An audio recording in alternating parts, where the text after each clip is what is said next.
আবার রাজ্যসভার জন্য কিন্তু প্রযোজ্য না। ফর ইউর ক্লাইন্ট ইনফরমেশন, এটা রাজ্যসভার জন্য প্রযোজ্য না, আবার লেজিসলেটিভ কাউন্সিল যেটা অনেকে যায় সেখানেও প্রযোজ্য না। এই দুটো যায়, অর্থাৎ ডাইরেক্ট ইলেকশন যেখানে হবে, অর্থাৎ শুধুমাত্র আমাদের যে এখানে যদিও বলেছেন যে আমরা অলরেডি 50% আমরা যে ত্রিস্তরীয় পঞ্চায়েত আমরা দিচ্ছি বা মিউনিসিপ্যালিটিতে দিচ্ছি, বেশিও দিচ্ছি, কিন্তু এমনিতে যেটা আইনটা পাস হচ্ছে অনলি ফর আমাদের লোকসভা এবং বিধানসভার জন্য, কিন্তু রাজ্যসভা বা এখানে কাউন্সিল যেটা আছে তার জন্য প্রযোজ্য হয়। আজকে এখানে পুরো ডিটেলস আলাপ হয়েছে। আমরা ত্রিপুরা সরকার তো মহিলাদের আর্থসামাজিক উন্নতি এবং তাদের সুরক্ষার ধারাবাহিকভাবে প্রচুর কাজ আমরা করেছি। দেখুন, মেইন হচ্ছে মহিলাদের সুরক্ষা দেওয়া। এখানে এনসিআরবির যে তথ্য, সেখান থেকে দেখা গেছে 2010 থেকে 2016 পর্যন্ত প্রতি বছর এই রাজ্যে মহিলাদের বিরুদ্ধে যে সংগঠিত অপরাধ তার সংখ্যা ছিল 1000-এরও বেশি। আর এবার এনসিআরবি অর্থাৎ ন্যাশনাল ক্রাইম রেকর্ড ব্যুরোর সর্বশেষ তথ্য অনুযায়ী 28টি রাজ্যের মধ্যে ত্রিপুরার স্থান হচ্ছে সর্বনিম্নের দিক দিয়ে 8ম স্থানে। তাহলে আমরা চেষ্টা করছি কেন নিচে না আমরা নিয়ে আসবো, তো সেই চেষ্টা আছে। এবং ত্রিপুরার মধ্যে যদি সব প্যারামিটার আমরা দেখি, আমরা 3rd পজিশনে আছি আজকে, সর্বনিম্ন দিক দিয়ে আমরা 3rd পজিশনে, সব মিলে বডিলি বা অন্যান্য সমস্ত যেসব অপরাধ মিলে। আজকে উমেন এম্পাওয়ারমেন্ট একটা পলিসি আমরা কিন্তু ত্রিপুরাতে আমরা অলরেডি করেছি। এবং এই 35 বছর সিপিএমকেও আমরা দেখলাম, কংগ্রেসকেও 5 বছর দেখলাম, বা এর আগেও যোগ সরকারের আগে কংগ্রেস রাজত্ব করেছে। উমেন্সের যে এম্পাওয়ারমেন্ট তাদের করার যে উদ্যোগ, সেটা কিন্তু তাদের মধ্যে আমরা লক্ষ্য করিনি, কোনো সরকার সেটা দেখেনি, কিন্তু আমাদের সরকার আসার পর আমরা সেই কাজটা করছি।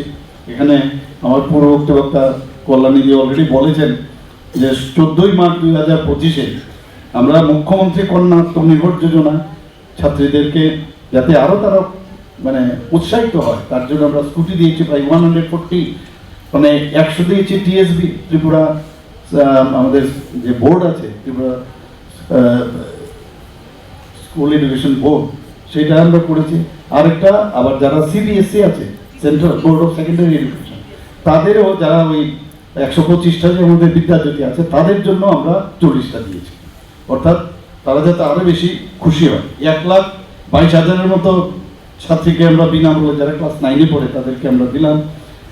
তাছাড়া আরেকটা বিশেষ জিনিস যেটা তিনি উল্লেখ করার প্রয়োজন, যারা মেয়েরা যদি বাইরে পড়াশোনা করতে যায়, মাত্র 3% তাদের গভর্নমেন্ট তাদেরকে ব্যবস্থা করবে, 3% সুদে তারা কিন্তু টাকা পাবে, তারা উচ্চশিক্ষা যাতে লাভ করতে পারে।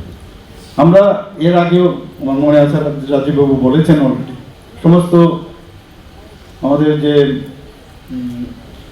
কলেজগুলো আছে সেখানে সমস্ত ধরনের ফিস, মানে ভর্তির থেকে আরম্ভ করে উন্নয়ন ফিস থেকে আরম্ভ করে পরীক্ষা সংক্রান্ত সব ফি আমরা মুকুব করে ভাইফোঁটার সময় সেটা আমরা করেছিলাম যখন প্রথম মুখ্যমন্ত্রী আমি হই। 45 জন মহিলাকে আমরা ড্রাইভিং লাইসেন্স আমরা দিয়েছি। শুধু ড্রাইভিং লাইসেন্স না, ওনাদের এই ড্রাইভিং লাইসেন্সের পরে তাদেরকে যা যা মানে প্রশিক্ষণ তো দেওয়া প্লাস ড্রাইভিং লাইসেন্স ফ্রি আমরা আমাদের এই ব্যবস্থা করেছি আমরা ত্রিপুরা সরকার। এখানে টোল ফ্রি, আমরা বলছি টোল ফ্রি যেটা নম্বর 181, আমি জানি না এখানে অনেকে আপনারা ট্রাইও করতে পারেন, যে কোনো বিষয় আপনাদের যদি প্রয়োজন হয়, তাৎক্ষণিক ইমার্জেন্সি এখন হয় দরকার, সেটা কিন্তু আপনারা নিজেরাও বলবেন, অন্যদেরকেও বলবেন যে 181-এ ফোন করার জন্য। এবং এটার যে সিস্টেমটা খুব স্ট্রং, কিন্তু সাথে সাথে সেটা আপনারা পাবেন। আমরা প্রতিটি জেলায় একটি করে hub for empowerment of women office চালু করেছি, যাতে করে বিভিন্ন উইমেন্সদের যে স্কিমগুলো আছে সেগুলো যাতে ইজ অফ ডুইং বিজনেস সেটাকে সামনে রেখে রাজ্য স্তরে আমরা একটা করেছি, এবং সমস্ত ডিস্ট্রিক্টে 8টা ডিস্ট্রিক্টও আমরা hub for empowerment of women. আমি এখানে আমার মানে মহিলারা এখানে আছেন, মেয়েরাও আছেন, আর মা তো বলবো না, এখানে মেয়েরাও আছেন, বোনেরও আছেন, তাদেরকে বলবো এই বিষয়গুলো নিয়ে খুব করে চর্চা করা দরকার।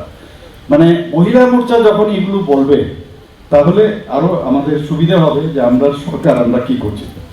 আমাদের এখানে 8টা ডিস্ট্রিক্ট, এর মধ্যে অনেক সময় আছে যখন কোনো মহিলাদের কোনো সমস্যা হয়, অনেক সময় পুরুষ পুলিশদের কাছে কিন্তু গিয়ে তার কথা বলতে একটু অসুবিধা ফিল করে।